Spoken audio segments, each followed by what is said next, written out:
Alegria, alegria, nesta sexta-feira com você mais uma vez no programa Gente que Fala. Lembrando que na madrugada de hoje também eu tenho encontro com você. Hoje nós vamos até 1h da tarde aqui e até 1h da manhã, começando à meia-noite dessa sexta-feira, no canal 9 da NET, 72 ou 99 da TVA. Eu te espero lá, hoje à meia-noite também com Gente que Fala, tá bom? Lembrando que nós estamos na TV Web também, o site gentequefala.com.br.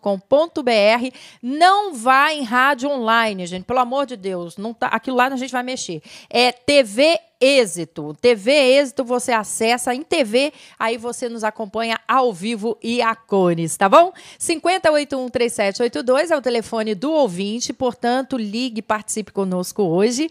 E mais ainda, acesse também e visite a nossa página no Facebook, facebook.com/programa Gente que Fala. Muito bem, dito isso, eu te convido aí para estar conosco até 1h da tarde, também no 740M, você que está se deslocando aí de carro, continue conosco, viu? Porque hoje é um programa para lá de bom. Só gente bacana, quer ver? A jornalista, a apresentadora, a escritora Conceição Duarte. Tudo bem, querida? Tudo bem, Liliane? Muito prazer estar aqui mais uma vez com essa mesa bacana e com o Paulinho também, que hoje vai nos ouvir muito. Muito bom. O ator e empresário Tony Mastaller. Como vai, Tony? Tudo bem? Seja bem-vindo. Puxa o microfone para pertinho. Tudo bem, Liliane. Muito obrigado por estar aqui mais uma vez. Quero cumprimentar os meus colegas de mesa e o Paulinho também na oportunidade da gente conversar um pouco sobre a nossa querida cidade, não é? O deputado federal pelo PDT, Paulo Pereira da Silva, o Paulinho da Força, que é pré-candidato à Prefeitura de São Paulo. Tudo bem, Paulinho? Seja bem-vindo. Tudo bem, Liliane? Prazer estar aqui com vocês. Muito obrigado. Quero cumprimentar a todos os ouvintes e também os internautas e cumprimentar meus colegas aqui de mesa. Para contar já para vocês, gente, que hoje nós estamos montando aqui uma bancada para conversar com o Paulinho, porque ele é pré-candidato à Prefeitura por São Paulo, é verdade. E a gente tem feito esse ciclo de convites, né, participação desses todos pré-candidatos à Prefeitura, para que possamos conhecê-los melhor, quais são as suas propostas, o que eles desejam fazer em prol da nossa cidade. Então, você também está mais do que convidado a participar conosco no 50813782. Também mande a sua pergunta, envie aí os seus questionamentos, tá? Que a gente vai passar aqui ao nosso querido Paulinho. Desde já, obrigado por ter aceito o convite, viu? Obrigado a você. O jornalista, escritor, produtor de TV Cherry Filho. Ele é diretor da TV Café Revista. Tudo bem, Cherry? Seja bem-vindo. Tudo bem? Graças a Deus, mais uma vez aqui em novo cenário, né? Você viu que bacana? Lindaço. Poxa, e outra coisa, eu quero te parabenizar, porque você estava linda dentro do octógono. Você viu, gente? Eu fui fazer um MMA, você acredita? Ai, Deus. Olha, desafios é o que eu gosto na minha vida, na minha carreira. E esse cidadão, não sei se ele é mais louco ou menos do que eu, fez assim, olha, que tal você conduzir uma prova de teste de fogo na sua carreira? Eu falei, eu topo. E fui lá ver de perto. Um dia antes, o evento Brasil Combate seria no dia seguinte no CTN, lá no Centro de Tradição Nordestina, no dia do Índio, né? Dia 19 de abril. Eu a convidei, fiz esse desafio e você foi danada. Meteu as luvas, o protetor bucal. E quero contar para vocês uma coisa interessantíssima, porque foi um evento, Paulinho Mastaller, que também é um homem da cultura, a minha querida Conceição Duarte, que me impressionou muito, primeiro porque a luta eu via com restrição. Depois, quando eu cheguei lá, eu vi a organização e respeito mútuo que eles têm entre eles e fiquei encantado. Meu filho, se quiser, vai brincar daquilo de qualquer jeito. Outra coisa que eu fiquei encantada, pelo lado cultural, por se tratar do Dia do Índio, o Cherry convidou, então, um grupo de índios que lá se apresentaram, que mostraram como é que é a luta deles, como é que é a manifestação deles cultural. Então, assim, foi um banquete de são atores do filme Xingu, viu? Atores também, do filme Xingu. E lutaram as índias. Foi bem bacana, eu adorei, lindo, viu? Muito rico, Parabéns pela sua iniciativa e que possamos propagar isso de forma correta, porque eu era ignorante. E quando eu sou, eu assumo. Entendeu, Paulinho? Não, Tony. Esse negócio de eu sei tudo, não sei tudo, não. Aí a gente aprende e aí também propaga de forma correta. Parabéns. E o próximo no Ilha Porchat Clube, viu? Opa, maravilha. Conceição, gosta? Adoro. Adoro. É mesmo? Um dos esportes que eu gosto mesmo de luta livre. Eu amo, adoro. Adoro, eu curto muito, Lu. Mas eu fiquei impressionada, né? Tony, é o esporte Paulinho. que eu mais gosto. Eu fiquei impressionada pelo respeito. Eles tratam os treinadores por mestre, uma reverência, uma... Mas são mesmo, né? No esporte que a gente aprende as grandes lições da vida, lutou, né? Lili? Não, eu lutei por conta dele. Eu só bato no marido de vez em quando. Tá, é normal. Um beijo, Vinícius. Tem uma cidade no exterior, que ontem saiu no Jornal Nacional, que é minúscula nos Estados Unidos, e o prefeito da cidade está fazendo um grande movimento esportivo. E foi feita uma pesquisa de que, onde tem esporte, o rendimento das pessoas com relação à sociedade e comportamento e tudo mais é muito melhor. O convívio se torna diferente, porque né? você aprende a ser disciplinado e vários aprendizados. Parabéns. Muito bom. E o Vinícius é meu colega de jiu-jitsu, né? É, de jiu-jitsu, mas ele perde quando eu bato nele. Olha aí, gente, ligue e participe. O que é, Tony? Você quer falar? Eu fico aqui observando e escutando vocês e pensando, como essa cidade é maluca, né? Maravilhosamente maluca. Quer dizer que você faz um evento de MMA, é um sucesso fantástico, no Dia do Índio, então o pessoal tá lá. Quer dizer, na verdade, você tem uma cidade que é um país, né? É um gigante, onde qualquer assunto que você tiver na esfera brasileira, ele faz diferença e influência e muitas vezes cria opinião para o país inteiro. Olha a importância, né? Não, e tem uma coisa que eu me questiono agora. Será que o futuro prefeito vai apoiar o MMA? Vamos saber, porque ele... Vamos saber dele já. Pode responder, Paulinho. Você conhece o MMA? Porque eu não conhecia. Eu também não conheço. Espero que o Xerri Filho possa me convidar para poder entender e conhecer. Porque eu participo de esporte, mas de futebol. Eu jogo futebol desde criança, continuo Não é jogando. perna de pau, não, né? Não, eu jogo muito. Bem. O Dinei está ali comigo. Oi, Dinei! Tudo bem aí, querido? Nosso jogador. Eu estava jogando ontem lá no... Enfim, mas eu não conheço e eu gostaria muito de conhecer até para poder apoiar, né? Não dá para você... Então, eu sei que é uma coisa que muitos jovens têm participado, mas... Eu não conheço de perto todo o programa, não. Está crescendo muito. Mas você falou aí de bater no marido. Posso contar uma piada? Você bateu na mulher, não, né? Pode contar no marido. Conta. Então, o cara morreu, foi pro céu. Chegou lá no céu, tinha um monte de homem na porta do céu. Ixi. Aí São Pedro falou, olha, vamos organizar esse negócio aqui. Vamos ficar desse lado aqui os homens que mandavam nas mulheres. E desse outro lado aqui os homens que as mulheres mandavam neles. Aí a fila que as mulheres mandavam foi ficando grande, né? E do lado da fila que mandava nas mulheres só tinha um baixinho. Aí São Pedro ficou bravo, olha, uma vergonha, Deus fez o homem para mandar, vocês foram para lá, deixaram as mulheres tomar conta. Mas tem aqui um baixinho que mandou, que deu ordem lá, e vou pedir para ele dar uma aula aqui para vocês, explicar como é que era essa história aí. Fala aí, baixinho. Aí o baixinho falou, olha, eu não sei de nada, eu estou aqui porque a minha mulher mandou ficar desse lado. Muito bom, muito bom. É só... E também nós mulheres temos os nossos artifícios que eu vou contar para você, porque a mulher é inteligente deixa o homem pensar que ele manda. Sem dúvida. Tá? Aí eles ficam todos cheios de si e a gente também vai saindo do lucro. Nós sabemos quem manda são elas. Né? Olha aí, gente, deixa eu falar que você disse há pouco, Tony, da repercussão e tudo acaba, né, aqui em São Paulo, ou começa em São Paulo.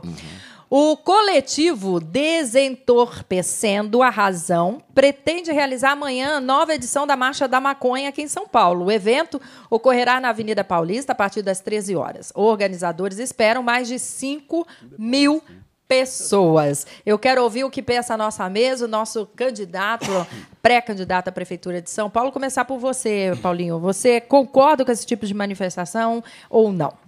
Primeiro que eu concordo que deveria legalizar, porque é uma luta das pessoas que usam e acho que se legalizar, com certeza fica mais fácil de combater. E até para explicar para as pessoas as dificuldades que podem ser causadas.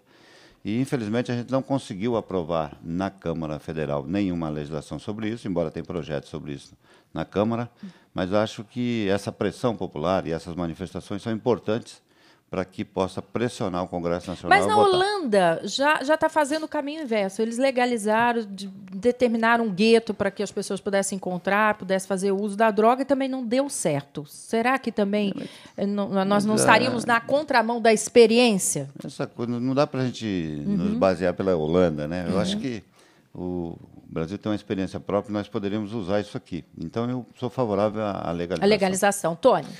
Eu sou favorável à legalização também, mas levando em conta assim, às vezes os canais de comunicação fazem um show equivocado da coisa. Se você observar as pessoas que apoiam, como o Paulinho e outros expoentes da nossa política, são pessoas muito sérias. Fernando Henrique Cardoso, pessoas sérias. Então, existe um porquê. Concordo com você da experiência holandesa, mas esse aspecto que o Paulinho colocou, de nós não sermos também, e que teríamos que ter a nossa experiência, porque, na verdade, a Holanda acabou tendo essa distorção por conta de um aproveitamento de um pequeno grupo ali que desvirtuou um pouco, mas a nossa cultura é diferente, o nosso esquema é diferente. Concordo que deveríamos buscar um caminho nosso, mas sim legalizar. Nós temos que sempre ter a nossa mola mestre, a nossa Constituição, e ela diz que toda forma de expressão, essa forma onde eles estão se manifestando, é uma forma correta, honesta, justa, de direito, de expressar a sua vontade. Eu acho maravilhoso. Mas o tráfico não é crime no nosso país? O tráfico de drogas, sim. Como é que você vai legalizar algo que é criminoso? Você entra pelo aspecto de, se ele entra pela lei, você permite que outras estruturas legais possam se organizar, e isso já existe projeto para isso, forte dentro dos fabricantes, forte e bem organizado, para que possa o governo, com isso, arrecadar uma verba importante para os nossos dias de hoje, que de repente poderia ser dedicado à saúde, à recuperação de quem, como outros vícios, pode ter desequilíbrio nisso. Nós podemos estruturar isso de uma maneira. Hoje, da maneira que está, é ilegal. Mas há de se pensar, e de se pensar que também nós combatemos o tráfico, que quando você coloca uma empresa grande para trabalhar nisso, o tráfico vai começar a se atrapalhar. E isso é importante. Não sei, porque essa era a função da polícia, não se atrapalhou até hoje no mundo. Né? No mundo, a gente está perdendo a guerra para a droga. A gente perde todo dia para a droga. Agora, me soa também, Cherry Filho, como uma coisa assim, ó, você não pode com ela, junte-se a ela. Entendeu? Você sabe o que eu acho? A minha opinião. O Brasil ele peca em uma coisa muito importante em quase todos os setores, principalmente na aprovação da maconha. A gente não educa, ninguém ensina. Não adianta você aprovar uma lei e deixar como hoje é a cabeça do brasileiro, a cabeça do maconheiro, a cabeça do traficante. Você simplesmente legaliza algo que é badernado, que é criminoso, que é ruim, que leva para outros caminhos. Se você fizer um programa antes da legalização de educação sobre o tema, diferenciar a maconha das outras drogas, mostrar a maconha com um âmbito mais social, mais moral, vamos dizer assim, já que querem moralizar a maconha, eu acho que seria um caminho, seria o primeiro caminho, para depois tomarmos a segunda atitude. Eu penso assim como jornalista, simplesmente falar, vamos fumar maconha, bota aqui todo mundo bota caneta.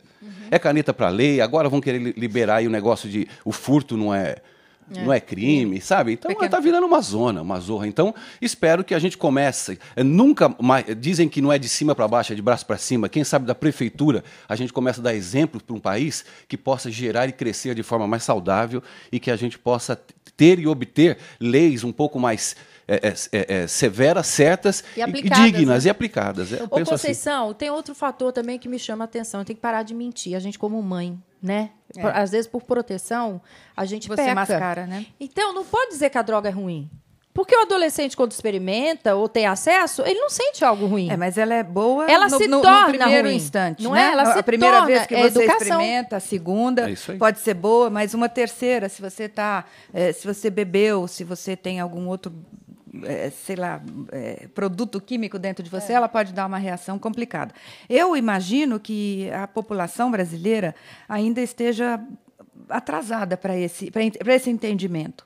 E muita coisa, antes dessa aprovação, deveria ser aprovada. Eu concordo com o Cherry que precisa haver um programa de educação. Eu sou contra, eu já estive na Holanda várias vezes, eu me assustei em ver como era tudo liberado, porque a maconha, eu sempre digo, a bebida chama o cigarro chama a bebida chama a maconha chama talvez uma outra coisa mais forte. E você não se sacia, você vai querendo, eu quero mais. E isso é muito complicado. Agora, havendo um projeto e havendo uma programação para isso tudo tudo bem. Agora, nas escolas, o que precisava ter, também, urgentemente, é um ensino de como se dirigir desde pequenininho, de fazer uma gentileza para o cara que está pondo o sinal de pisca-pisca. Então, as pessoas estão pensando na maconha. Então, o cara brasileiro não sabe nem dirigir, ele não sabe andar na rua, na Avenida Paulista, do lado direito você anda, do lado esquerdo você volta. Então, as pessoas dão trombada que nem formiga. Você já viu isso? Então, a sociedade não está preparada nem para andar na rua, porque não existe educação. E as plantações de cana-de-açúcar vão deixar de existir, filha. Aprovou hoje, agora, você vai ver o Brasil só na maconha. O cara liberando a maconha, o governo... Por que existem as leis? As leis existem para organizar a sociedade. Então, tudo bem, vamos liberar a maconha. Legal. Eu estou aqui antes de entrar no programa, vou dar um tapa na maconha, bacana. Aí eu não vou com a cara do Paulinho e falo, pô, você é um cafajeste, Paulinho. Você não presta, a sua mãe não te educou direito. O que você vai falar? Você vai falar, coitada, né? Ela está dentro da lei. Entendeu? Está maconhada. E você é assaltado por um cara que está com maconha ou com outra droga, é completamente diferente para um cara que está sóbrio. Então, essas coisas alteram, assim como altera o álcool, 1 gole de álcool, 2 goles de álcool. Aliás, eu usei esses termos aqui, Paulinho, me desculpa, foi um exemplo que eu falei, como eu poderia falar, entendeu? Pô, meu pai é cafajeste, sabe? Olha para ele e faz um negócio assim. Mas tem que ter esse cuidado. E aí? E tem gente também, que é bem verdade, nós já vamos passar para outro assunto, né? Mas é bem verdade que eu tenho uma vizinha, eu vou contar para vocês, viu? Não é vizinha do meu apartamento agora, não, de um outro vizinha lá, que ela falava assim, olha, para mim, fumar um cigarrinho do capeta não tem problema nenhum. Não tem problema nenhum, eu não sou viciada, eu fumo há 15 anos, mas não sou viciada, entendeu? Então, por aí vai. É claro que a gente levanta essas polêmicas aqui e é claro que a gente não quer que você pense como nós, a gente quer que você chegue à sua conclusão. Esse é a proposta do programa. Portanto, 2-2, ficou empatado aqui a questão de aprovação ou não. Mas não pode fazer igual fizeram com a arma, ou não? Como é o pedido aí no Brasil, lá para votar, se é a favor, não pode ser um plebiscito. Me desculpa, só um detalhinho que, na verdade, isso existe, não é assim, liberou, liberou, não, é uma questão organizada. No Brasil é difícil, hein? Não, mas organizar uma lei. Se a gente começar pela base de que todas as leis do Brasil são complicadas e tudo, a gente vai andar para trás. Na verdade, assim, a gente já andou muito para frente. Não. Mas, Tony, ele libera, como a bebida, é liberada. Aí você não pode beber dirigindo, porque você vai matar o outro. E não vai preso porque mata bêbado. Aí começam a vir outras leis. E não tem ninguém que cumpra nem a da bebida. Que atue para te prender nessas leis. Então nós estamos chegando num outro ponto, que é o grande problema, na verdade, é cumprir-se a lei. Cumprir-se a lei. Então, assim, ela nós não estamos cumprida. Saindo daquele negócio. Aí eu concordo que temos que... Mas aí é uma questão federal, essa estrutura judiciária, educação, com certeza. De investimento. Tudo aí você disse, vai para a educação, vai para a saúde. Não vai. Tudo passa pela educação, Liliane. Tudo passa pela educação. Olha que tema interessante. Verdade. É o início um projeto desse aí, não é? É o início com esse nome. Tudo. Não dá para... Para desassociar. E se investíssemos igual a Coreia, porque é um país menor, mas não é. É o exemplo que a gente tem hoje no mundo, né?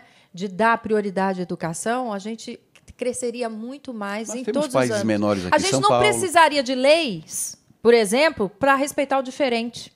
Não, as leis... Onde já se viu isso? Você precisa de uma lei para dizer, olha, você tem que respeitar o diferente. Isso não ela cabe na minha existe, cabeça. Depois ela é incorporada na sociedade. O cinto de segurança não existia. Aí não era proibido, não era lei. Ele passou a ser lei. Hoje, você automaticamente, depois de 10, 12 anos que essa lei veio, você entra no carro, você põe o cinto de segurança. Então, o proibido fumar. Você entrava num lugar, estava escrito proibido fumar. Hoje já não tem, aqui não tem mais. É proibido fumar. Porque ela incorpora. Para isso que a lei... Você foi educado. Entra no metrô onde não tem sujeira, você vai se envergonhar de você abrir um chiclete e jogar um papelzinho. Então, a lei existe, não é, Paulinho? Para que você se eduque, para que você ande dentro da sociedade sem incomodar o outro. Elas são importantes, sim. Agora, precisa ver o que é primordial na sociedade. É liberar maconha? Então vamos liberar. Pergunta do ouvinte aí, 3781... qual é o número? 5081-3782. 5081-3782, viu, gente? Nem fumou. Já chega... Não fumei. Nem capeta, né? Mas eu tô longe. Olha aí, eu não gosto de dependência em nada. nem sentimental. Não, o sujeito, né? A gente só fala de droga. Tem coisa que é uma droga na vida da gente. Com certeza. A interdependência, não é assim? Então não seja dependente de nada. O Marcelo Sandim, da Moca, para você, Paulinho. Explique melhor o programa de governo Cada Bairro, Uma Cidade. Quero aproveitar essa pergunta e falar um pouco de São Paulo. Tá. Primeiro que deixar claro aos internautas, aos nossos ouvintes, que eu estou numa série de lutas no Congresso Nacional, na Força Sindical. Me afastei da Força Sindical e estou, então, me preparando para disputar a Prefeitura de São Paulo, um grupo pequeno de companheiros que estão organizando um programa para a cidade de São Paulo. E vou trabalhar com a ideia da gente mudar um pouco esses conceitos que tem em São Paulo. Então, a ideia que nós estamos lançando, primeiro, é de descentralização da Prefeitura. Hoje, a ideia é trabalhar com 3 eixos, então, numa campanha em São Paulo. E posso dizer assim com tranquilidade, ganhar a eleição aqui é o de menos. Eu quero trazer essas ideias para discutir a cidade de São Paulo. Primeiro, descentralizar a cidade de São Paulo. Você tem hoje uma prefeitura que tem 31 subprefeituras, mas o subprefeito não tem R$1 para tocar nenhuma obra no bairro, nem para tapar um buraco, né? Então, a ideia é descentralizar. Se você precisa de alguma coisa, se o subprefeito precisa de alguma coisa no bairro, tem que pedir aqui no viaduto do chá para a prefeitura. Então, a ideia nossa é fazer com que o subprefeito tenha condição de administrar a subprefeitura. Você tem bairros de São Paulo que é maior que Florianópolis. Por exemplo, Campo Limpo tem 607 mil habitantes, Florianópolis tem menos que isso e não tem R$1 para tocar a subprefeitura. Então, primeira coisa, descentralizar. No que eu vou falar, com certeza, talvez o Tony, o Xerri e a Conceição até saiba mais que eu. Mas você tem cidades grandes no mundo hoje, como Roma, como Paris, como Nova York, que o subprefeito é até eleito pela população. Aqui não. Aqui, quem manda é o viaduto do chá. Então, a nossa ideia, no primeiro momento, é você descentralizar e dar condição do subprefeito administrar o seu bairro como uma cidade. Segundo, eleger um conselho de representantes como se fosse uma Câmara de Vereadores, para poder ajudar o prefeito a administrar. E trabalhar com a ideia de eleger o subprefeito.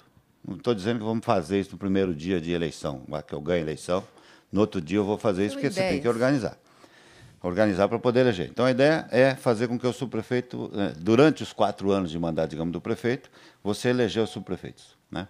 E ter um conselho de representantes. Essa é a primeira ideia. Segundo, é você, então, transformar essa subprefeitura num bairro, numa cidade. Esse bairro numa cidade. Como é que você faz isso? Eu acho que o grande problema de São Paulo hoje é Você tem grandes problemas. Tem saúde, educação, transporte, mas principalmente transporte, hoje que deixa todos nós doidos. Como é que você faz para fazer com que as pessoas parem de andar tanto de carro na cidade? A nossa ideia é levar os empregos para perto das pessoas. Você tem hoje... Em 6 subprefeituras, você tem 75% dos empregos em São Paulo. Dá um exemplo aqui. Vila Mariana, nós estamos. Na Sé, na Lapa, Barra Funda, Pinheiros, enfim, os empregos estão aqui. Todo mundo vem para cá. Se nós levássemos os empregos para perto das casas das pessoas, como era antigamente, as pessoas não precisam ficar andando na cidade igual doido, como está hoje, demorando 1 hora, 2 horas para trabalhar. Isso você não faz de um dia para o outro, mas você pode trabalhar com a ideia de levar esse emprego para lá. Como é que você leva os empregos para perto das pessoas? Você baixa o custo dos bairros. Né? Você pode, por exemplo, o ISS. Você tem 2 grandes impostos em São Paulo hoje, além da multa, que ninguém aguenta tanta multa em São Paulo, a indústria da multa. Né? Eu, por exemplo, tomo muita multa. Né? Então, depois você vai me contar com detalhes isso aí. Diz que também é inconstitucional multar por... Então, a ideia, Liliane, é assim. Você tem 2 grandes impostos, tem IPTU, tem ISS, o maior é o ISS, Imposto sobre Serviço. São Paulo cobra 5% de ISS. Várias cidades aqui próximas de São Paulo cobram 2%. E muita gente tem seus escritórios lá nessa cidade, dando um exemplo, Barueri. Exatamente. Né? Região Por quê? Porque lá é mais barato, o cara não é maluco, vai pôr aqui, vai pagar 5%, então ele trabalha aqui, mas põe lá o escritório. Então, se eu baixar o ISS da periferia ou dos bairros, com certeza as empresas, os escritórios, os serviços vão para lá. Dando um exemplo, o prefeito acertadamente está ajudando a construção do campo do Corinthians, ali com o Direito ali. Né? Que porque eu sou São Paulo. Ali, eu estou aqui. Você é corintiano também? Corintiano também? Meu Deus. Sangue bom. Então, eu sou São Paulino, mas eu sou favorável à construção do estádio do Corinthians. Agora, custaria para o prefeito dizer o seguinte, a partir de agora, quem mudar para lá vai pagar 2% de ISS. Com certeza, Em volta do campo do Corinthians, em Itaquera, você teria milhares de empresinhas, né, de escritórios, de serviço, de comércio, e com certeza você levaria os empregos já para Itaquera. Já é um avanço se os empregos fossem para Itaquera. Mas não baixa. Então, eu acho que para você resolver o problema de São Paulo, do trânsito de São Paulo, primeiro você baixar o custo das subprefeituras para que as empresas possam falar. Por que as empresas têm que vir? Mas em 4 anos daria para fazer tudo isso? Porque assim, ó, na sua fala fica... Na sua vontade de acertar, fica muito fácil, né, Conceição? Vou baixar aqui, vou acertar ali, vou estimular aqui, vou incentivar. Mas isso na prática resultaria em quanto tempo? Na prática, Liliana, as grandes empresas... Não, mas é só mudar. A vontade dele é colocar assim, é uma lei. Ele faz um mês, se ele quiser. É isso aí. Eu discuto, digamos o seguinte, ganho a eleição. Se eu ganho a eleição no dia 1º de janeiro, eu faço uma lei elegendo o Conselho de Representantes. Dou poderes para o subprefeito administrar como se fosse uma prefeitura. E, em seguida, eu digo, olha, agora, em tal bairro, nós estamos baixando o ISS e vamos dar incentivo de IPTU para quem for para lá. E baixamos o ISS, que você, pela lei só pode baixar até 2%. Enfim, então você faz um programa para a cidade, para fazer com que, não só os escritórios, os serviços, porque São Paulo é uma cidade de serviço e comércio, a indústria está em terceiro lugar. Mas também não pode abandonar a indústria. Eu só queria terminar com isso, porque a indústria de São Paulo tem um programa para expulsar as indústrias de São Paulo. Né? É lógico que você tem empresa poluída, que você poderia trabalhar para que elas não criassem tanta poluição, para manter os empregos aqui. Enfim, então um pouco isso, né, que agora eu vou ter a oportunidade de debater com os colegas. Não é nem debate, só dentro do que ele está falando, depois eu faço a pergunta. Sim. Seria repassado uma porcentagem para cada bairro, para ele poder ter um dinheiro para administrar? Porque cada bairro que trabalhar mais tem direito de ganhar mais. Cidade, do orçamento do bairro. Eu não sei se isso existe. Eu acho que é possível fazer isso também, que você está propondo, né, mas você tem um orçamento hoje de 38 bilhões na cidade, e você tem a responsabilidade fiscal, tudo isso tem que levar em conta. Mas você pode fazer primeiro um programa, então, que tantos bairros, cada subprefeitura teria tantos recursos. 2%, né? 1%, 5%, sei lá. Aí muita gente diz, mas você vai baixar o ISS, você vai perder receita. Eu acho que não perde. É o contrário. Então, eu pago com prazer. Me permita... Né? E o governo, o governo federal até mostra isso. Quando baixa o imposto da geladeira, no outro dia se vende muita geladeira. Exatamente. Então não perde receita. Eu acho que aumenta a receita. E não perde, além de ter um outro aspecto muito interessante disso, e eu digo isso sem conhecimento, estou dando conhecimento agora disso, mas estudo isso porque nós também trabalhamos muito com comunicação. O que acontece num projeto desse é que você tem outros subefeitos maravilhosos. Por exemplo, se a empresa saiu dessa concentração complicada, com horário e tudo, e foi para o bairro um pouco mais distante e por incentivo, você está gerando emprego, mais emprego local. É uma economia, é menos poluição, é mais emprego local. Nós precisamos estar concentrados sempre no emprego. O Brasil está feliz. Acabei de vir do exterior, aliás, Fausto Camunha mandou um abraço a todos vocês. Vamos ver um projeto de exportação para microempresário maravilhoso, mas uma outra hora nós vamos falar disso. E o que acontece? Exatamente esse é o caminho. Você tem uma cidade grande, exatamente como o Paulinho. Eu não conhecia esse trabalho de vocês, e olha que eu acompanho bem de perto tudo que está acontecendo. Você descentraliza, mas como você colocou, não no negócio, você exatamente. Na canetada. E aí a canetada é positivíssima, porque você baixou, o empresário não é besta, o negócio dele ia atrás, você afastou para o bairro, você já aliviou o trânsito, aliviou a poluição. Vai ter apoio da população. Você tem ainda o teletrabalho para ajudar essa turma toda, e você pega esse cara e gera mais emprego, porque o cara vai olhar e falar, peraí, eu estou num outro lugar, num custo menor, porque é público e notório que o custo da nossa periferia é muito menor. Sem dizer da qualidade de vida. Não só é, né? Antes deles comentar, dar um exemplo. Né? Eu tenho um amigo, e sou amigo também dos trabalhadores, uma empresa chamada Brasilata, aqui na Barra Funda. Ela tem 850, quase 900 empregos. A maioria dos trabalhadores trabalham na linha, sentido Morato, Franco da Rocha e tal. E ele vive me cobrando, Paulinho, já que você é amigo dos prefeitos ali da região, me arruma um terreno que eu vou mudar para lá. Eu poderia, se eu incentivo, eu posso fazer essa empresa ir para Perus, que é ali do lado, tá certo? E, consequentemente, fica mais perto dos trabalhadores, e esses 1.000 trabalhadores não estariam vindo aqui para a cidade. Então, eu acho que com isso, você leva as empresas para fora, para a periferia de São Paulo, eu, por exemplo, eu conheço um por um dos presidentes de sindicatos de trabalhadores na cidade, conheço um por um dos presidentes de sindicatos patronais, posso discutir com eles, porque tem muita gente, mas tem renda na periferia, e hoje a renda da população melhorou. As grandes empresas, grandes mercados, as grandes lojas já estão percebendo essa história e está indo para os bairros voluntariamente. Se nós incentivarmos, a gente leva os empregos para perto das pessoas. E, em vez de você ter trânsito vindo para cá, você tem até ter trânsito lá no bairro. Você tem que também preparar o bairro para receber todo esse trabalho. Né? Mas é sensacional a sua ideia, porque a tendência hoje, Liliane, todos nós estamos extremamente cansados do trânsito, como bem disse o Paulinho. E o que é preciso? Atrações. Tanto para o interior quanto para cá. Você vê, o interior é carente de teatro, de programações culturais que levem para lá, porque as pessoas existem e em todas as condições. Tem gente muito rica no interior, tem gente viúva, tem crianças que vivem lá e precisam viver, é natural. Agora, quanto mais essa descentralização acontecer, desafoga São Paulo, que está extremamente sobrecarregado, e daqui a pouco vai ter um caos aqui que já existe. Então, quantas vezes a gente fica preso no trânsito, às vezes 3 horas. Então, o trabalhador já chega no trabalho extremamente cansado, irritado, esgotado. Você que conhece muito, que tem um trabalho até maravilhoso e chegou onde chegou em cima de trabalho de muita luta. Agora, nesses 10, 12 anos de rádio que a gente faz, vira e mexe, e eu já falei várias vezes também, queria saber sua opinião. Eu achei fantástico o subprefeito ser eleito, bacana, porque aí ele é obrigado também, e não é colocado pelo partido, vamos Você colocar, tem como exigir, não é encosto, bacana isso. Tem cheiro de coronel nesses agora aí. Tá cheio. Então é bacana esse negócio, também gostei. E você, o que você acha, embora você seja candidato a prefeito, de São Paulo, por ser tão grande, é um país, ter um prefeito para a Zona Norte, Sul, Leste e Oeste? Você é contra isso? Então, pode ser uma ideia. Né? Ao invés de eleger todos, você pode talvez começar por essa, né? Essa ideia que você está dando. Mas eu acho que... Não é necessário. Eu acho que se você pegasse as 31 subprefeituras e dissesse, olha, nós vamos ter eleição em cada uma dessas subprefeituras.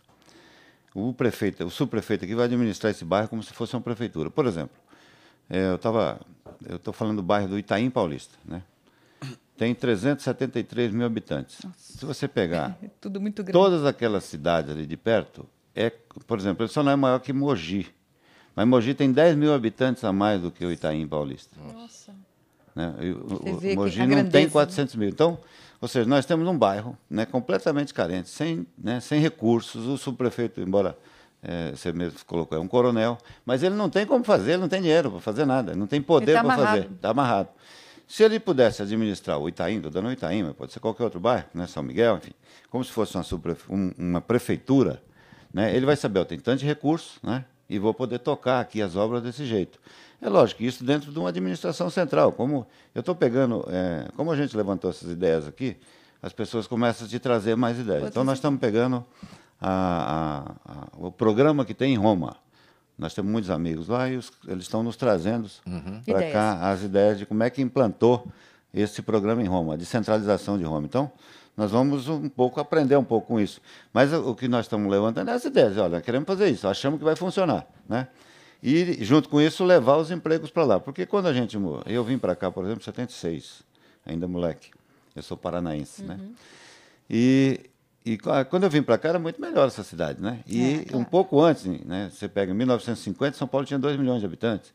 Em 1930 tinha menos de 1 milhão, né? Nesse período, eu moro na Moca hoje, ali tem várias fábricas ali à beira da linha. As pessoas moravam ali, aquelas casas que estão ali mais antigas, era exatamente porque as fábricas estavam do lado, né? As pessoas... A Moca era um bairro de São Paulo, né? Um bairro difícil de chegar, inclusive, né? Tinha que ir de cavalo, né? Mas as pessoas moravam lá porque as fábricas estavam ali, né? Moravam do lado de casa, ia trabalhar a pé. Aí São Paulo foi virando esse inferno que virou, e os empregos estão muito centralizados. Vou te dar um exemplo. A subprefeitura da Sé, ou seja, onde nós estamos ali no centro da cidade, tem quase 700 mil empregos. 18% dos empregos de São Paulo estão ali. Você tem milhares de carros, Tony, vindo ali para ali todo dia. Por isso que a Radial Leste ônibus, não anda, né? De ônibus. É impossível resolver isso. É aquele inferno todo. Nessa estrutura é impossível. Não adianta, você vai botar 2, 3, 4 avenidas, uma em cima da outra, não adianta, né? E o que eu imagino? Se nós pudéssemos levar...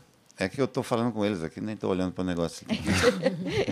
Mas legal. Pra câmera, eu acho que é um debate interessante. É vivo. Se a gente pudesse descentralizando. Eu acho que descentralizando as empresas vão para lá. Não todo mundo, tem nem de hoje, estou aqui no centro, vou ficar aqui. Mas existe dentro de nós, hoje em dia, essa necessidade, essa vontade e esse pensamento de será que se eu fosse embora daqui eu viveria melhor? Porque o Japão e todas as grandes cidades fazem isso com os aposentados. Eles dão incentivos, o primeiro que a aposentadoria deles lá é muito melhor que a nossa, então você tem condição, muito melhor, você tem condição de sair da cidade, porque depois que você se aposenta, você tem uma condição de vida muito boa. Mas isso tudo, esses estímulos, como você está dizendo, de diminuir o imposto, inclusive o IPTU poderia entrar nesse bolo, não sei as leis como é que fazem para mexer nisso, mas são estímulos que vocês precisam dar para que a gente migre. Então, por exemplo, eu estou com 60 anos daqui a pouco, eu vou embora, o que eu estou fazendo aqui?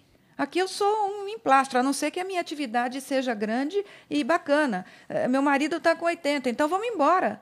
Agora, para eu ir embora, eu tenho que ter um motivo maior, porque a minha raiz está aqui. E é isso que vocês precisam fazer. Tem ocorrido algo muito significativo com a população nacional e principalmente São Paulo. As pessoas estão optando em trabalhar em casa. Também. Exatamente. Isso também do teletrabalho e da maravilha da internet. Isso é maravilhoso. Somado a esse aspecto, claro. Você consegue... É sensível. Só que a pessoa fala, não... Pô, faz, você vai ver Sai que é da zona de conforto, mas vamos lembrar também do povo que não pode trabalhar em casa, que é o meu caso, eu tenho que vir para o estúdio, né? Claro. E que depende, sobretudo, do transporte público. Como é que você encara esse desafio, Paulinho? Porque a gente sabe que o metrô empacou, né? Por mais que a gente tente dar boas notícias, inclusive com acidentes ocorridos aí, mas dizer o seguinte, se há demais de recursos em esfera estadual, como é que você pretende estimular o crescimento do metrô, do transporte público na cidade? Eu posso, antes de falar do transporte... Fique à vontade. O transporte estava um pouco dentro do que nós falamos, eu vou falar um pouco mais. Queria falar de aposentados. São Paulo tem hoje 1.360.000 aposentados. A cidade de São Paulo. A previsão é de que isso vai crescer muito, que todos nós vamos daqui a pouco estar aposentados. E São Paulo não tem nenhuma recepção para esses aposentados, né? Desde as calçadas, que não tem acesso, né? E a calçada aqui em São Paulo é entendido como um problema teu, do morador, né? E não da prefeitura. Por que a prefeitura cuida das ruas e não pode cuidar das calçadas? Em todo lugar do mundo, as calçadas é responsabilidade da prefeitura e não do morador. Aí cada morador faz do jeito que quer, né? E as calçadas virou prazer. Sem nenhuma acessibilidade. Além disso, eu acho que nós precisaríamos trabalhar para poder recepcionar esses aposentados e até ajudar esses que estão aí. Por exemplo, nós temos um sindicato de aposentados que criou alguns centros de convivência de aposentados. O governador Geraldo Alckmin lançou recentemente um grande programa para aposentados, inclusive com incentivo à questão da educação física, né? De preparo físico, porque isso pode melhorar muito na saúde dos aposentados. E eu imagino, por exemplo, que a prefeitura poderia incentivar, não só com academias ao ar livre, mas não adianta só pôr academia lá, tem que ter instrutor, né, tem que ter nutricionista, né? Você poderia ter um conjunto de médicos para poder orientar os nossos aposentados a fazer algum preparo físico que vai economizar na saúde, com certeza. Além disso, você pode também fazer uma espécie de bolsa academia para os aposentados. Aqueles que não têm condição de pagar uma academia, a prefeitura poderia pagar para que ele possa fazer preparo físico, porque não é um dinheiro que você está perdendo, você está incentivando... É a medicina preventiva, exatamente. Né? Mas falando do transporte, então, primeira questão que eu acho do transporte é levar os empregos para perto das pessoas. Essa é a solução definitiva. Como isso não vai acontecer de um dia para o outro, né, é um processo que nós vamos iniciar, e acho que em pouco tempo muitos empregos estarão do lado da casa das pessoas. Eu acho que, e você falou uma coisa certa, metrô em São Paulo, metrô é muito caro, né?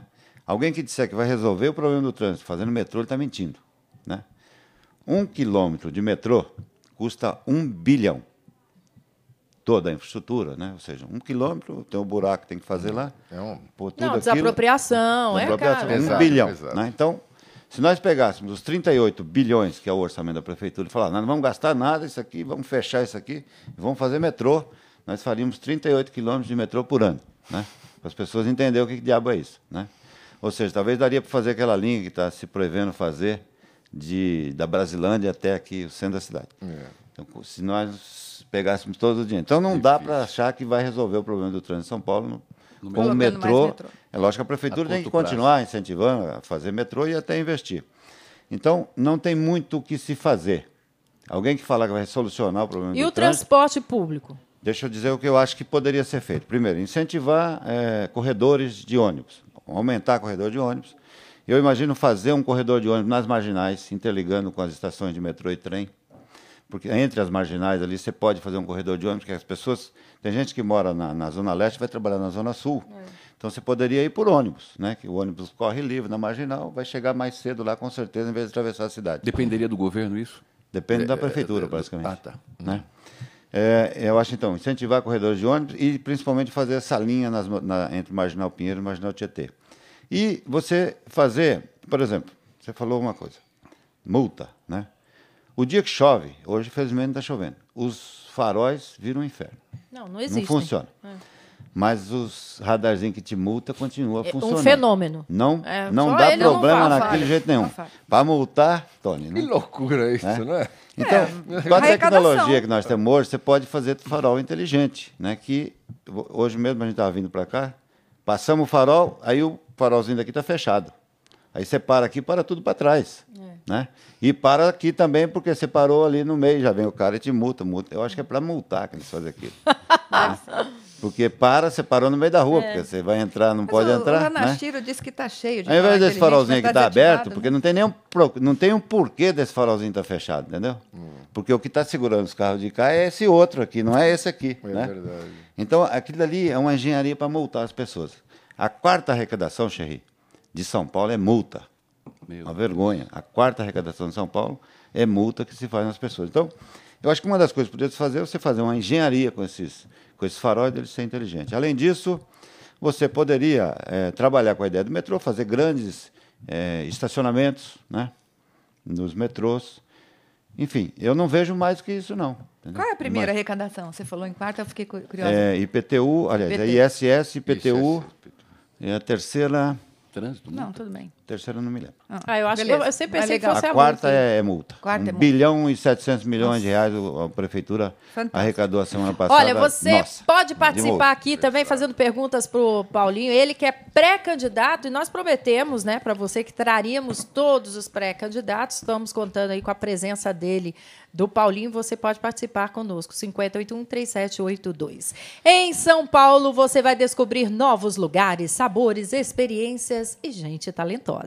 E vai descobrir também como é bom viver tudo isso. Viver São Paulo é viver infinitas possibilidades. É aproveitar cada momento, como a diversidade de seus restaurantes, lojas, teatros, museus e espetáculos. E, no final de tudo, saber que isso é apenas o começo. São Paulo, viva tudo isso. São Paulo Turismo, Prefeitura de São Paulo. Vamos à hora do ouvinte. O Cícero Duarte já está conosco, do Itapevi. Paulinho, qual é, olha aí, o seu conhecimento acadêmico para poder tirar o fardo da carga tributária dos paulistanos? Bom, digamos assim, a minha escolaridade, eu tenho um equivalente ao segundo grau. Né? Não tive a oportunidade de estudar tanto quanto meus colegas aqui da mesa. Mas tem uma experiência de vida. Né? Que maravilhosa. Eu sou filho de trabalhadores rurais, trabalhei até os 12 anos na zona rural. Trabalhei até em fazenda de grilada, em fazenda que você trabalhava sob trabalho quase que escravo.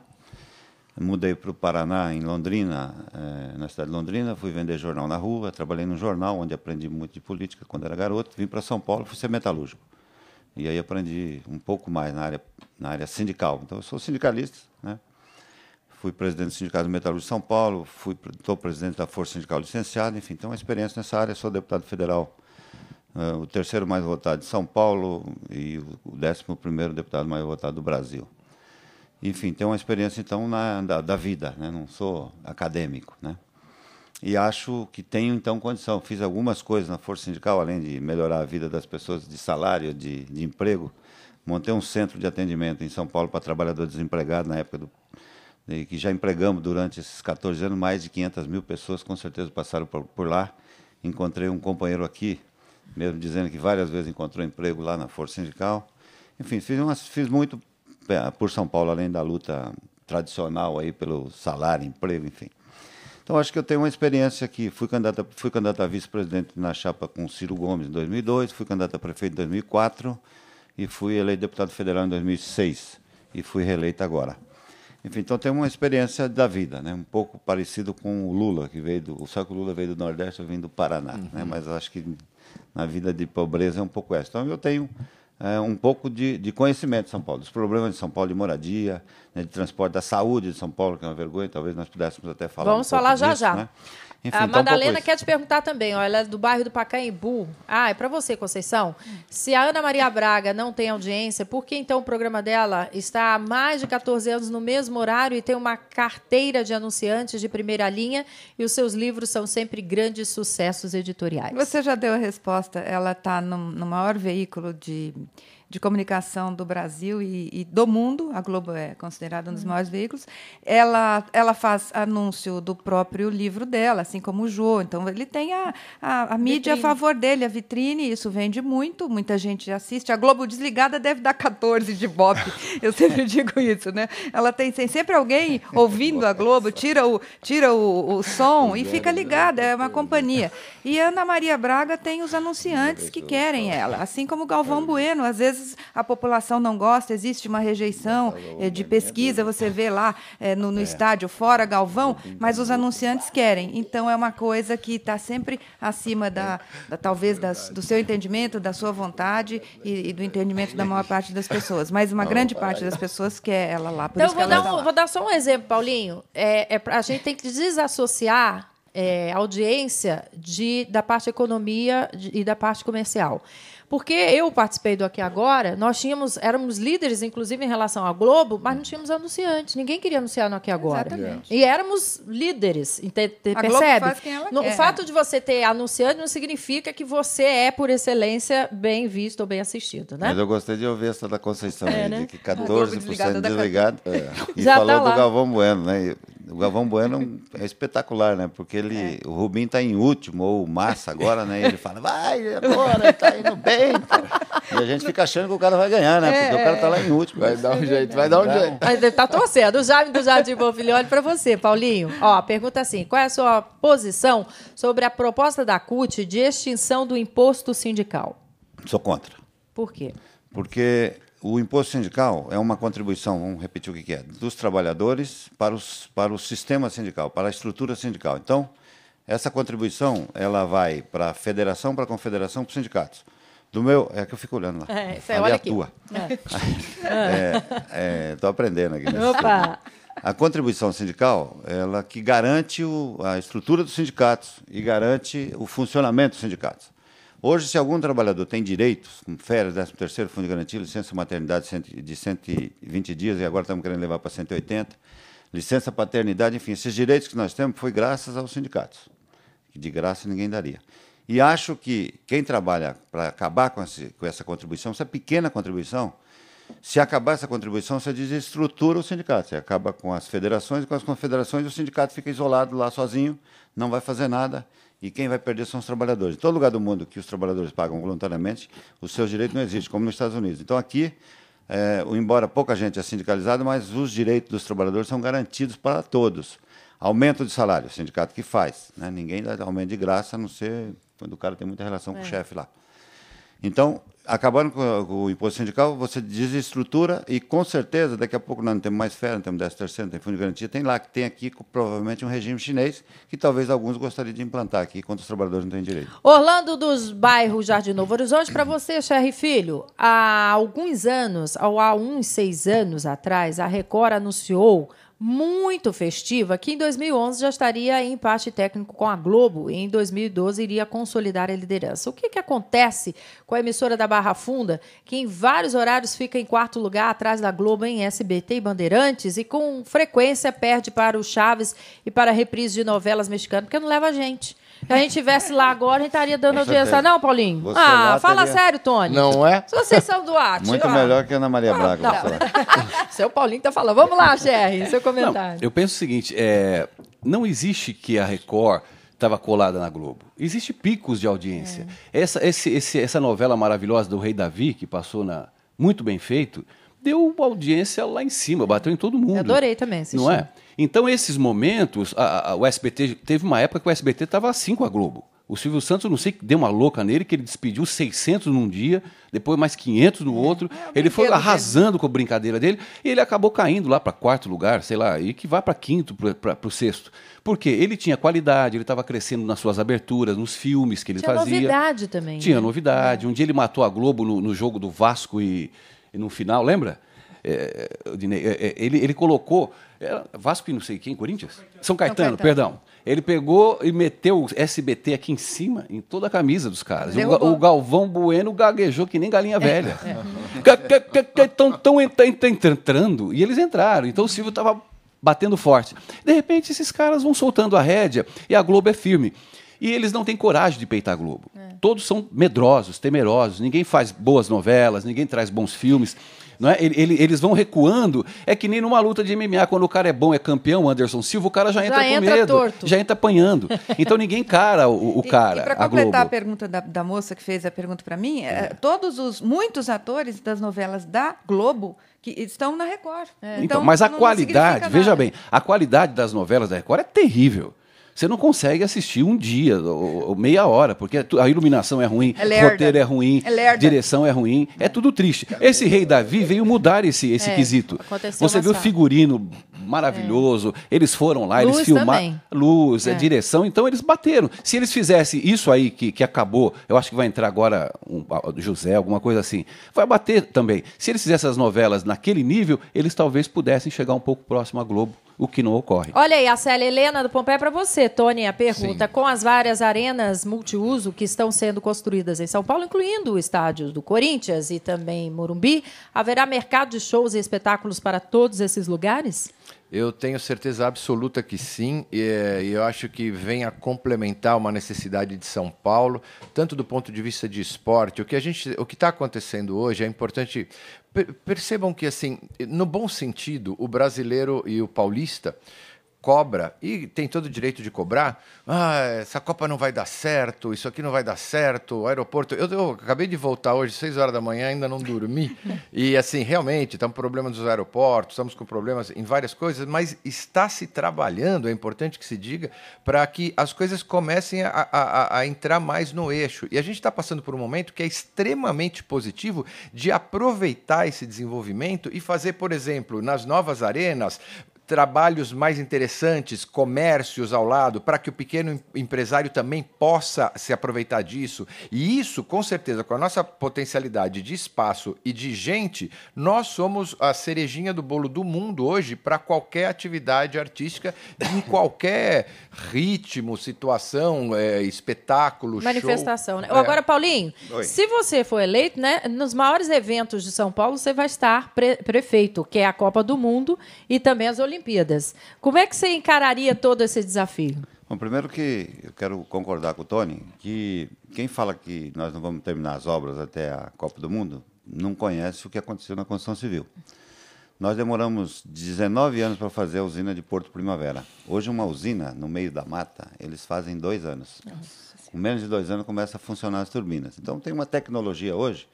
Quem foi lá no estádio do Corinthians, ou lá em Brasília, no estádio Mané Garrincha, há 2 meses atrás não tinha nem estaca, né? Agora já tem arquibancada, né? Então é muito rápido hoje a nossa construção, é uma espécie de processo de produção que as construtoras brasileiras se aperfeiçoaram e com certeza todas as obras vão estar prontas. Bom, eu acho que a Copa do Mundo, primeiro que a previsão de turista não é uma previsão tão alta, né? Porque a Europa está em crise e eles acham... Eu assisti uma palestra de uma especialista em Copa do Mundo que está prevendo aí coisa de 3, 4 milhões de turistas. Mas tinha que ser na nossa vez. Né? A gente que viaja tanto para lá, está na hora deles virem. Não será uma coisa assim, uma enxurrada de alemães aqui, estrangeiro aqui, né? Então, virá muita gente, e eu acho que esse pessoal, nós vamos receber com tranquilidade, entendeu? Eu acho que o Brasil está preparado para isso, acho que nós temos que trabalhar com essa ideia de que nós estamos preparados, e, lógico, nos aperfeiçoar para receber esse pessoal. Né? Tem todo hoje um programa a nível nacional do tal do emprego, né? Do emprego da Copa, das Olimpíadas. Então, tem todo um trabalho sendo feito para incentivar as pessoas que possam também ganhar dinheiro com a Copa do Mundo. Então, tem todo um trabalho sendo feito. Eu sou da Comissão de Trabalho na Câmara, nós estamos trabalhando muito com isso, de mostrar para as pessoas, não só para os estrangeiros que virão para cá, lógico, vamos convencer esses estrangeiros a vir para cá, porque aqui é muito bom, mas também que os brasileiros possam ganhar dinheiro com a Copa do Mundo e depois a gente aproveitar essas estruturas, porque na África do Sul, por exemplo, aquilo ficou lá parado. É, uma tristeza. Então nós temos que pegar a experiência da África do Sul, que construíram e não serviu para nada depois. Né? Então a gente precisa também nos preparar para depois da Copa, depois das Olimpíadas. Usufruir, né? Olha aqui, a Joelma do Campo Limpo para você, Paulinho. Pergunta ela. Se eleito, o que o senhor fará pela saúde? Qual é a opinião também dos convidados? Vamos lá. Deixa a gente fazer as perguntas que ele já vai respondendo, não é bom? Vamos, porque dentro da saúde eu queria fazer uma pergunta para ele. Fica à vontade. Saúde, eu até comentei um dia aqui, você ficou assim, abismada. Na saúde com as crianças ou dependentes de droga... A pergunta é bom que dá tempo de eu pensar melhor. Mas ouça a minha. Dependente de droga, principalmente jovem, criança. Existem ONGs aqui na prefeitura que trabalham com essas crianças. Uma casa com 20, 22, 25, em todos os bairros. Estão trabalhando legal com os psicólogos, com um trabalho bonitinho. Só que, quando a criança que vive do crack, que é um terror... você leva ele como médico para uma internação. A prefeitura proíbe ele ficar mais que 3 meses dentro. E nós sabemos que 3 meses não conserta nem maconheiro, quanto mais craqueiro. Então, eu acho que, sou não obrigado a saber tudo, mas isso eu acho que é um ponto de referência para a saúde, que inicia de criança, que é o que mais tem. Você vai nas Cracolândias, é assim. E não tem cuidado, viu? É tudo mentira. Eles fingem que vão lá, o social vai lá, perua, conversa, fala, leva, o cara toma 2 injeções lá, mata leão e depois volta para a rua, cara, de novo. Crianças. Não, Xerri, eu não tenho nenhum programa ainda pronto com isso. Está aqui o Diógenes, que é meu coordenador nessa área do programa, mas acho que você tem razão. Primeiro que eu acho que essa coisa das creches, faltam aí coisa de 130 mil crianças estão fora das creches. Não dá para construir creche para todas. Eu trabalho com a ideia da gente fazer parceria com as ONGs. Nesse caso, ONG, né? Desculpa. Com as ONGs, com as igrejas, né? E fazer com que essas crianças possam ser atendidas. E lógico, eu acho que o crack, esse povo do crack, o que aconteceu? Lá depois eu falo da saúde toda aqui. Uhum. Mas do crack, eles reprimiram, né? Em vez de tratar, bate, né? Sim. A ideia que a ditadura tinha, de que tem que tratar no cacete, e espalhou, né? Na frente da Força Sindical tem uns 4 que ficam lá agora, a gente até dá comida pro pessoal lá, tá? Mas espalhou, as pessoas estavam lá, e eles vão voltando de novo. Então você precisa tratar aí, você tem razão, tratar com zelo, né? Com zelo, com médico, e não... Até o fim da história, né? Até o fim da que história. É um a menos, né? Eu acho que essa é uma... Não só isso, como esses moradores de rua. São Paulo tem 14 mil e poucos moradores de rua. E a gente vê que eles são... não pode entrar no albergue, só pode ser depois das 6, né? Então tem todo um jeito de tratar o ser humano aqui, que comigo não será diferente. Mas da saúde, Liliane, eu penso o seguinte, nós precisaríamos, o grande problema da saúde de São Paulo, esse é o maior problema de São Paulo, né? As pessoas que precisam de um médico hoje, ou precisam de ir num hospital, sabem do que eu estou falando. Eu acho que, e não é por falta de recursos, não. O governo gastou mais do que devia, gastou 20% esse ano, em vez de gastar os 15% do orçamento. Mas não resolveu. Por quê? Tem que integrar o sistema. O sistema nosso está desintegrado, além de falta de outras coisas. Hoje, por exemplo, nós temos 1.200 médicos, equipe de médicos da família, que é uma coisa que funciona bem. Só que, por incentivo, o médico não vai só os enfermeiros. Então, você teria que ter incentivo para que o médico fosse na casa das pessoas. Junto com isso, você tem hoje 470 e poucos centros de atendimento da saúde, UBS, né? Unidade Básica de Saúde. E que as pessoas, isso já é quase que o suficiente para São Paulo, uma para cada 20 mil habitantes. Então você precisaria, primeiro, aumentar a equipe de saúde, aumentar essas unidades, essas equipes da saúde da família para pelo menos o dobro. E aí não é recurso da prefeitura, vem recurso da União. Isso daria a atender 1.000 pessoas, 1.000 famílias para cada equipe, mais ou menos isso. Ou seja, 1.000 famílias dá 4.000 pessoas, 2.500 equipes, você quase que praticamente cobre a cidade de São Paulo. Aí você integrar as unidades. O que acontece com o médico da unidade básica de saúde? Ele não vai, muitas vezes ele não vai trabalhar porque ele corre de apanhar. Porque ele pede um exame, demora 6 meses. E o cara está doente, né?